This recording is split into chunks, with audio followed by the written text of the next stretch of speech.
Bo, Vaera, Bo, Beshalach, toutes les parachutes de Tziat Mitzrayim, la Torah nous demande de les vivre. Chayav Adam, lirot et atzmo, qu'il yatsa mitzrayim. Un homme doit vivre la sortie d'Égypte au présent. Il ne faut pas simplement lire une histoire. Le soir du Seder, on doit ressentir que c'est quelque chose que j'ai vécu personnellement et pas il y a 50 ans. Maintenant, il faut arriver à lire ces parachiotes comme quelque chose de clair et précis, exact, et tous les détails qui sont marqués. J'ai tout vu, j'ai tout vécu. Une grande avoda. On sait qu'on a dit sur le Mashgiach de Poniovitch, c'était le dernier témoin qui a vu le passage de la mer Rouge. Tellement qu'il l'a vécu, pour lui, c'était comme s'il l'avait vu. Tous les jours, il revivait, il disait, voilà, il y a là un mur de dos à droite, un mur d'eau à gauche, et je passe avec ma femme et mes enfants, on est là avec tout le monde, et on passe. Il vivait cet événement, il avait tous les jours, j'allais chanter la Shira, il répétait. Et il se préparait à chanter la Shira, à le vivre ça au présent. Ça, on a dit, c'était le dernier qui a vécu vraiment, qui était un témoin du passage de la mer Rouge. Mais nous, on a ce devoir d'arriver chaque année encore plus et encore plus, que ce ne soit pas simplement des histoires qu'on raconte au GAN, mais vraiment mon histoire personnelle. Rav Shach, dans son Sefer Rosh Hashanah, il explique comment on peut arriver à ça. Comment on peut arriver à ressentir des événements qui ne m'ont pas concerné, qui sont très loin, qui sont très anciens, qui remontent à 3000 ans. Comment je peux les vivre au présent ? Il dit, si tu regardes clairement comment c'est assuré la transmission de ces événements à travers les époques, comment que c'est possible que ces événements ont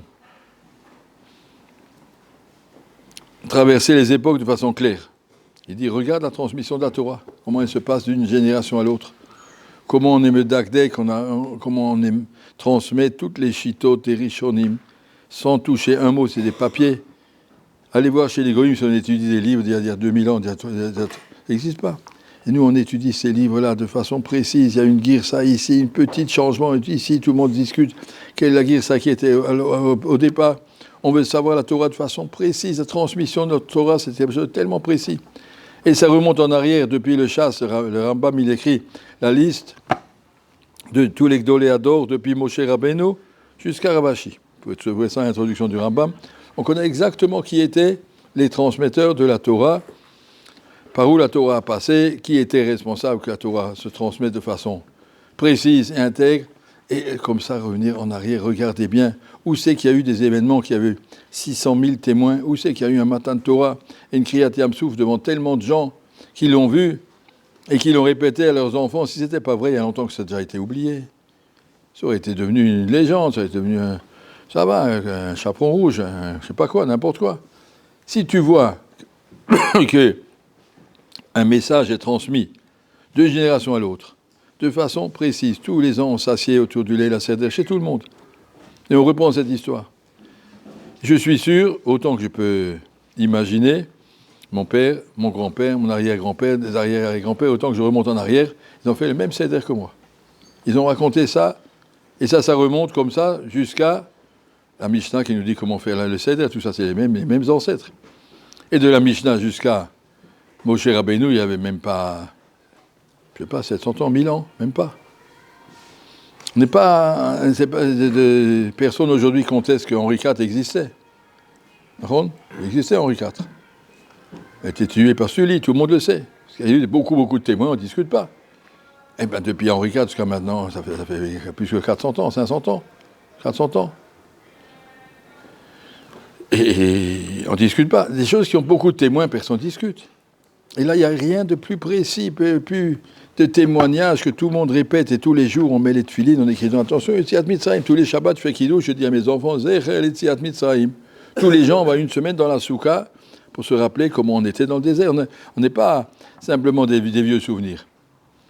Alors, on peut réfléchir, quelle est la différence entre une légende et un fait historique. Un fait historique, c'est quelque chose qui est attesté par beaucoup de témoins. Il n'y a aucun fait historique qui est tellement de témoin que ça. Personne ne peut savoir ce que Roland a fait à Roncevaux et ce que Napoléon a fait devant les pyramides. Il y avait là-bas quelques personnes qui l'ont entendu, qui l'a dit ça. Mais ce que nous, on a, c'est des témoignages devant tout le monde. Et donc ça, c'est cette Torah qu'on a reçue, il faut la vivre, il faut la sentir. Regarde, c'est une vérité. Plus tu réfléchis qu'elle est vraie, plus quand tu la lis, cette paracha, tu la vis. On dit que le Chafetz Chaim, quand il faisait Shnai Mikra Vechatargum, sur les 10 plaies, quand il arrivait à la plaie de Shrin, le Yachlu Achartumim Lahamod Bifne Paro, Mipne Ashrin. J'ai dit, les Khartoumim, ils se grattaient de tous les côtés, ils ne pouvaient pas se présenter devant Pharaon. Le Chafetz Chaim, il rigolait dans sa chambre tout seul, il était en train de les voir se gratter, il était en train de rire, il les voyait au con présent. Apprendre à vivre ces événements, plus on réfléchit. Comment ma sort était précise, comment la transmission est exacte, comment ça s'est passé de façon tellement, transmis de façon tellement précise qu'on sache, tout le monde le sait, que les Thémanim et les Juifs de Russie ou les Polonais ne se sont pas vus pendant 2000 ans. Et maintenant, ils se sont retrouvés ici avec la même Agada, les mêmes Tfilin, les mêmes Pessah, 2000 ans. Si c'est 2000 ans, après tu remontes encore 1000 ans en arrière et tu arrives. Tout est précis, on sait exactement ce qu'il y a eu d'une génération à l'autre. Il n'y a pas de raison que quelqu'un vienne inventer un truc pareil et puis nous faire raconter des salades. Ça ne marche pas. Et nous, Mamantri la Sheker, on ne peut pas faire passer un Sheker d'une génération à l'autre. Ça va, une génération, ça va.